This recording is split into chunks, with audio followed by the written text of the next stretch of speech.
Hi, I'm Serina and I'm the director of Studio 23.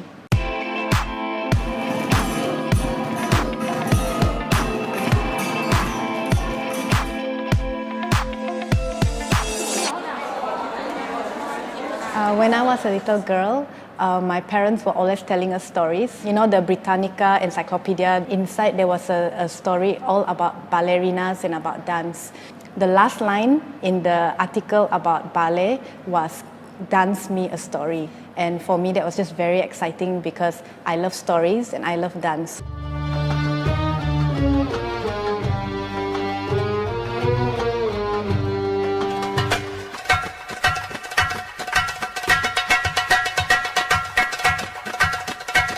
We were very encouraged when we did the first Dance Me a Story in 2011. The first Dance Me a Story was very challenging, but it was also a lot of fun, and I was very inspired to see the amount of talent we had in Kuching. And for our final project this year, we decided to do Dance Me a Story 2. Most of our performers also performed in the first Dance Me a Story, but some of them have never performed before, so this was the first time that they've ever been on stage. I get to learn not just how to dance, we learn how to express our feelings through our bodies, and this is something that I never thought I could do. The way Serina conducts a class is not just about technique or dance, but it's also how you emote. When you're happy, when you're sad, when you're angry. She has crazy ways of helping us to act. She had a class just on acting. You need to be relaxed. 5,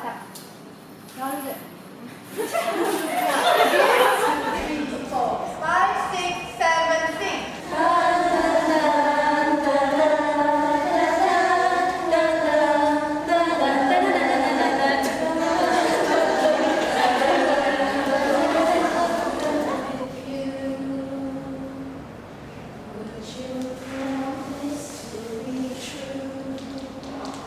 Ready, 5, 6, 7, 8.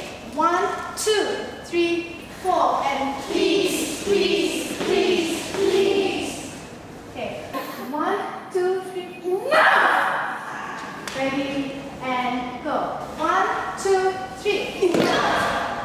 Normally when you listen to a music, you listen with your ears. But for what we're doing now, we're telling a story through dance, which means that the dancers are supposed to be able to let you hear the music with your eyes. It has to look like they're speaking through the music and that they're translating the music through their bodies and through their actions. And that's why it's so challenging this time, because not only do you need the technique and the style, you need to remember choreography, formations, you also need to be able to successfully translate the dance into a story that people can understand what you're trying to convey. Okay, next!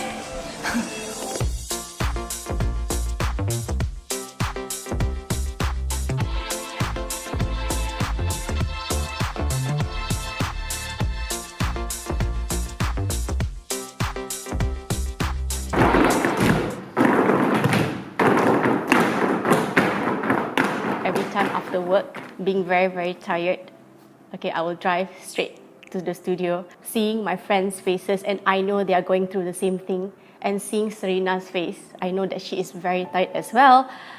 It kind of motivated me and tell me that you can do this.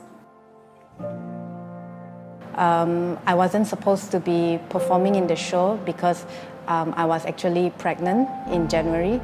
But in February, I had a miscarriage. It was my second miscarriage. So it was a very difficult time for Albert and I, and we were wondering whether we should go on with the project or not. But then when we talked about it, we realized that the message we have is about hope. And it's always easy to share about a message of hope when you're going through summer, when you're going through spring, when things are going well in your life. But it's very hard to talk about hope when you're going through your own winter. But I felt that if I believed in my message enough, that we would go through with it, because hope and faith is something you cannot see, and it's something you believe that will come to pass. As my mom used to say when I was a little girl, this too shall pass. That means that good things don't last, you need to appreciate them, and bad things don't last either, so you need to persevere through the bad times. When she rises up after that, it really shows that we can be strong in times when we are in sorrow as well, and we can still dance when we feel sad, not only when we're happy, but also in times when we don't really feel good. It's in these dark times when you're really drowning in grief and despair, and that's where hope really thrives. Albert and I prayed about it, and I told God that I cannot do this on my own strength, that you will need to help me.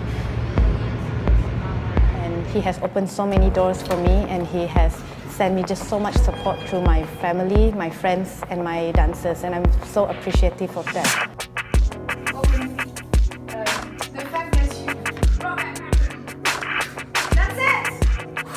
We were very fortunate because I found out that Anasma would be flying to Singapore. I asked her if she could come to Kuching to do a series of workshops and to perform for us as well. She said yes.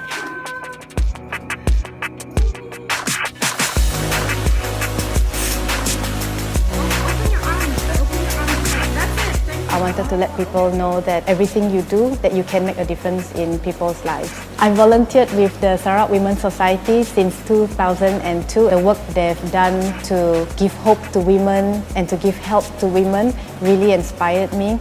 And that's why I'm so grateful that we'll be able to give back to them as well and show them support through Dance Me a Story. Whatever you do, we can make a difference. As dancers, I would want to make a difference by giving a message of hope. And I think the biggest thing from this story is to appreciate your loved ones.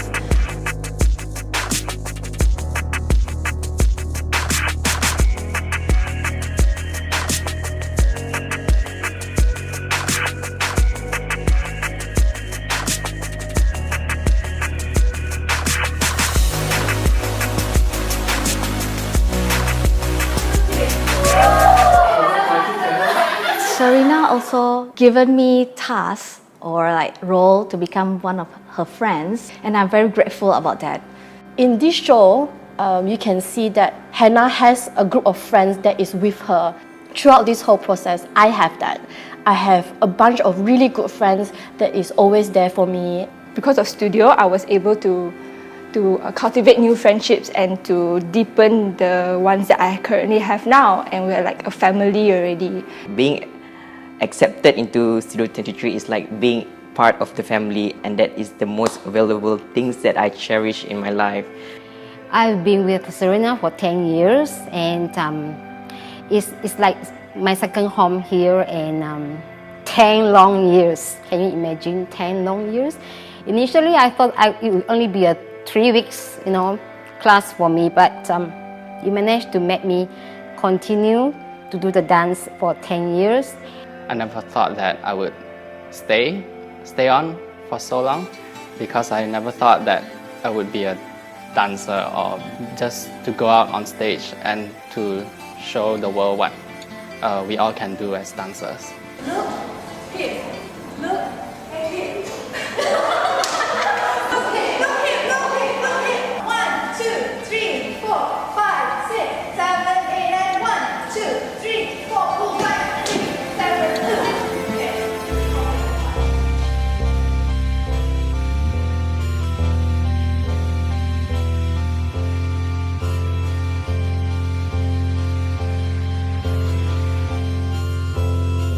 I still remember the excitement Albert and I had when we first put up the sign for Studio 23, and we were not sure if anyone would turn up. And we just are very grateful for all of you who come to Studio 23.